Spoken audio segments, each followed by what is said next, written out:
Bien, vamos con la evaluación número 2. La primera pregunta. ¿Cuál fue el trámite que siguió el caso Keiko Fujimori? Bien, el caso 12-2016 eh, da, da disposición de apertura el 8 de marzo del 2016 con un plazo de 60 días, que fue extendido por 60 días más con la disposición 2 el 20 de mayo del 2016. Ya se había excedido un poco. No obstante, el caso seguía declarado simple y no fue declarado complejo en ningún momento de estos o de los meses siguientes. No fue hasta la resolución, hasta la disposición número 13 emitida el 27 de septiembre del 2017, en el que el fiscal declara el caso como declara el caso de crimen organizado y lo extiende por 36 meses. Esto da lugar al debate que se genera en la audiencia de control de plazo, que como bien se sabe dio debido a su trascendencia, llegó hasta el recurso de casación y nos dio como resultado la casación 599-2018. Que bueno, si bien es cierto, nos da varias cosas a tener en cuenta, varios puntos a tener en cuenta ahora con las diligencias preliminares. Luego de esto, se ordena una detención preliminar para la señora Keiko Sofía el 10 de octubre del 2018 y se formaliza la investigación del caso Cócteles el 19 de octubre del 2018. Cabe resaltar que empieza el caso como un lavado de activos. Este caso 12-2016, esta investigación, empieza por lavado de activos teniendo en cuenta tres cócteles desarrollados en el año 2016 y se desarrolla contra Keiko Fujimori Uchi y su esposo Mark Vito. No obstante, según fue avanzando el caso, como se dijo, se convirtió en un caso de organización criminal. Bien, ahora la pregunta 2. ¿Cuál fue la posición de la defensa técnica? ¿Cuáles eran los argumentos que sustentaban su posición? Bien, vamos a hacer ahínco en la defensa de la señora Keiko Sofía, ya que la defensa del señor Mark Vito es prácticamente lo mismo que se dice, pero tiene un punto que resaltaremos luego. Además de el abogado defensor de la señora Keiko Sofía, además de resaltar el íter de investigación, nos menciona tres casaciones. La casación 144-2012, 134-2012 y la casación 309-2015. Menciona las primeras dos casaciones del 2012 y hace también ahínco en el artículo 330.2 del nuevo Código Procesal Penal.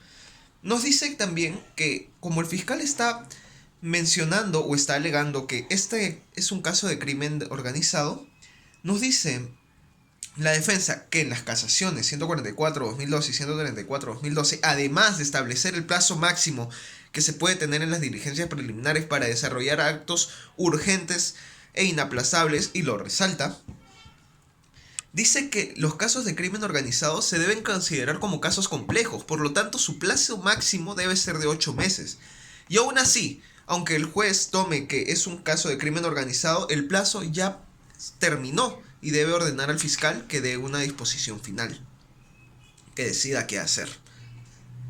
No obstante, mientras va esbozando sus argumentos, también nos dice que el fiscal dice que estas casaciones del 2002 están desfasadas, a lo que responde este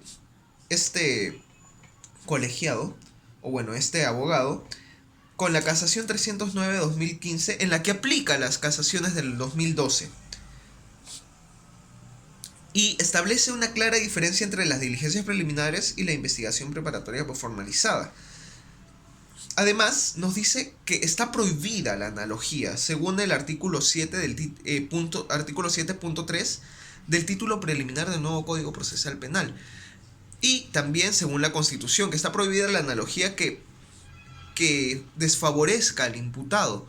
Por lo tanto, no se puede hacer una interpretación análoga de las casaciones del 2012 junto a la ley de crimen organizado, que es según lo que el abogado entendía que el fiscal estaba realizando. Por lo tanto, este abogado pide que que el juez ordene que el fiscal emita la disposición final. Por último, la defensa del señor Mark Vito es prácticamente lo mismo, con otras palabras, que se hace un poco más pesado en verdad. Pero si hay algún punto interesante que resaltar es que señala lo del plazo razonable y nos dice que la fiscalía ya hizo todos los actos necesarios para formular convicción en él. No obstante, no lo desarrolla a fondo. Siguiente pregunta. ¿Cuál fue la posición de la fiscalía? ¿Cuáles eran los argumentos que sustentaban su posición? Bien. La fiscalía empieza respondiendo a la defensa de Mark Vito, que el abogado de Mark Vito, pedía que se individualice el caso en él. Y el fiscal dice que, o recalca que es una audiencia de control de plazos y no de tutela de derechos, debido a que los abogados esbozaban muchas argumentaciones que tendría que ver mucho con una audiencia de tutela de derechos. Por eso en esta explicación solamente estamos resaltando lo que tiene que ver con el control de plazo. El señor fiscal cita la ley de crimen organizado 30.077. Nos dice que en esta ley se modifica el artículo pertinente poniendo 36 meses de investigación de plazo para la investigación formalizada, y por lo tanto tendría que ser el mismo plazo, siguiendo las casaciones anteriores del 2012, tendría que seguir el mismo plazo para las diligencias preliminares. Por otro lado, el señor fiscal también se respalda en que no es el Ministerio Público el que dice que es crimen organizado, viendo que el abogado defensor pedía o exigía que se demuestre o que haya algún elemento de convicción para decir que es un crimen organizado. Y el fiscal responde diciendo que la Sala Penal de Apelaciones, con resolución número 6 del 23 de octubre del 2017, dice que es un crimen organizado dentro de sus fundamentos. Por lo tanto, no es el Ministerio Público el que le da esta calificación de crimen organizado, sino una Sala Penal de Apelaciones. Por lo tanto, cabe extender el plazo. El señor fiscal también hace ahínco en la disposición número 13 y dice que entre la disposición de apertura y esta disposición, todas las disposiciones medias entre estas no deberían importar, sino solamente esta, la primera, y la que extiende el plazo de crimen organizado. Y dice también que el plazo debe ser computado desde el 8 de marzo de 2016, los 36 meses, y acota que su tiempo no se ha terminado. Siguiendo con su defensa, o bueno, con sus alegatos, dice que el 9 de agosto del 2017, la primera Sala Penal de Apelaciones Nacional, con su resolución número 10, dice que el plazo máximo para diligencias preliminares es de 36 meses. Diciendo así que él no está haciendo una interpretación análoga de las casaciones junto a la ley, sino que es la misma Sala Penal de Apelaciones la que ha hecho esto y que ha establecido esto para casos anteriores y que debería aplicarse en este caso. Por lo tanto, el Ministerio Público no está diciendo que estas casaciones son desfasadas, las casaciones del 2012 son desfasadas o caducas, sino una judicatura con resolución 2 del 6 de mayo del 2016 en el expediente 128-2015, en la incidencia 13, también nos dice que el plazo límite para las diligencias de las diligencias preliminares es de 36 meses, que no debe ser mayor a la formalizada.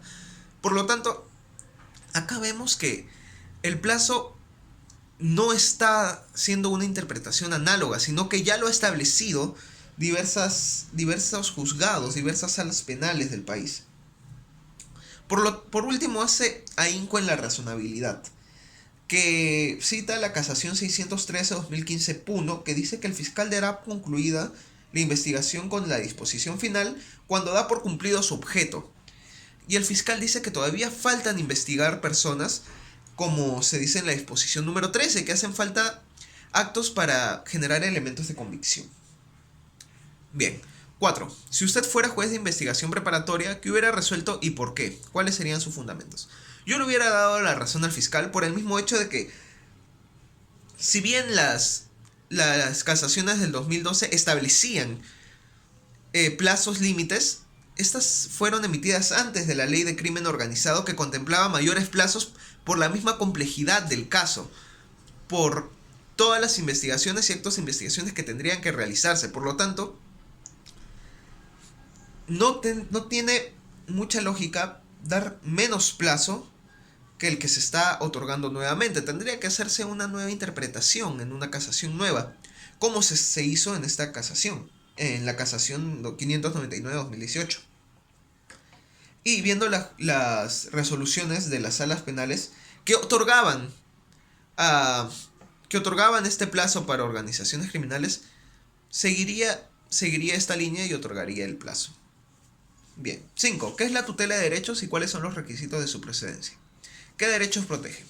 Bien, los requisitos de su procedencia es agotar la vía previa, porque es una vía residual. La tutela de derechos es una vía residual. Por ejemplo, tienes que avisar al fiscal antes de acudir a esto. Tienes que decirle al fiscal que se está dañando uno de tus derechos, y si este no te hace caso o no reacciona frente a esto, puedes asistir a una tutela de derechos. Es cuando no exista otra vía.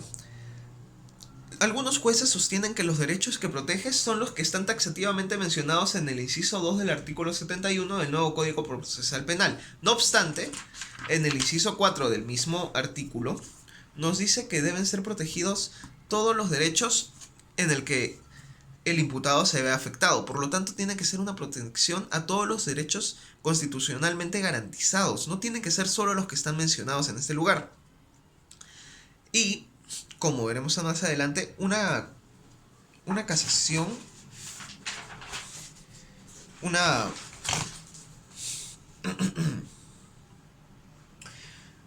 un acuerdo plenario dice que la prohibición de usar prueba ilícita se puede debatir en un juicio de tutela de derechos, en una audiencia de tutela de derechos. Por lo tanto, esto nos confirma que la audiencia de tutela de derechos es para proteger todos los derechos constitucionales. Siguiente. ¿Qué sostenía la defensa del expresidente PPK en la audiencia de tutela de derechos vista en clase? Bien. Primero hay que aclarar que la audiencia vista en clase es una apelación frente al rechazo liminar de primera instancia que iba a versar sobre el efecto retroactivo de la inmunidad. Lo que hace el abogado aquí es cuestionar este rechazo liminar. Y sus argumentos son muy claros, muy taxativos y muy firmes, a mi parecer. Nos habla, uno, sobre el efecto retroactivo de la inmunidad que debería afectar al expresidente Pedro Pablo Kuczynski, y que debería ir por otra vía, no al Poder Judicial de primera instancia, digámoslo así. También nos dice que la tutela de derechos, y en esto se basa principalmente, es que debe protegerse todos los derechos constitucionales y no solo los mencionados en el artículo 71 del nuevo Código Procesal Penal. Y es en esto en lo que se basa para que su pedido no sea rechazado y sea visto y sea debatido en primera instancia en una audiencia de tutela de derechos, para que luego, de ser el caso, se apele y se decida. Él también nos dice menciona la prohibición de usar la prueba ilícita, el acuerdo plenario que menciona esto para dar contundencia a su argumento de que la tutela de derechos tiene que proteger todos los derechos constitucionales. Siguiente, para dar argumentos respecto a su contenido, nos dice que 2 veces los jueces de investigación preparatoria dijeron que no son competentes para conocer el impedimento de salida del expresidente, porque tiene inmunidad, que esta inmunidad es retroactiva, y cabe resaltar que esta inmunidad es retroactiva siempre y cuando no tenga proceso penal abierto, lo cual el expresidente no tenía proceso penal abierto. Por lo tanto, este efecto retroactivo lo cubre a él. 2 jueces dijeron que los competentes es la Corte Suprema, y por eso se apartaron del caso. Por otro lado, en los allanamientos que se realizaron a las propiedades de este sujeto, del expresidente, Cuando se pide a un juez para convalidar los documentos encontrados en estos allanamientos, él dice que tampoco es competente. Entonces, 3 jueces dijeron que que no son competentes y que los competentes es la Corte Suprema. Por lo tanto, el abogado pide revocar la resolución del rechazo liminar de primera instancia. Y en eso se basa su defensa prácticamente, una defensa muy rápida, muy concisa, que en mi opinión estuvo muy bien. Si usted fuera juez de investigación preparatoria, ¿qué resolvería en la tutela planteada por el expresidente? Bien, habiendo escuchado también la audiencia completa, lo que se cuestionaba no era si el expresidente si este proceso debía ser llevado por otra vía, o si era, o si el expresidente tenía la inmunidad retroactiva o no, sino lo que se cuestionaba era si debía rechazarse liminarmente este pedido. Y según lo entendido según lo escuchado o lo esbozado en esta audiencia, yo como juez resolvería que se revoque la resolución y se dé conocimiento de causa en la audiencia de tutela de derechos en primera instancia, ya que esta audiencia de tutela de derechos sirve para proteger los derechos, o en todo caso debatir si es que debe protegerse, tutelarse o no, si es que se ha dañado el derecho o no se ha dañado. Por lo tanto, yo revocaría la resolución y diría que en primera instancia se conozca si es que el expresidente debe ser procesado en otra vía o debe ser procesado en el Poder Judicial. Y bueno, esas han sido todas las preguntas. Buenas tardes.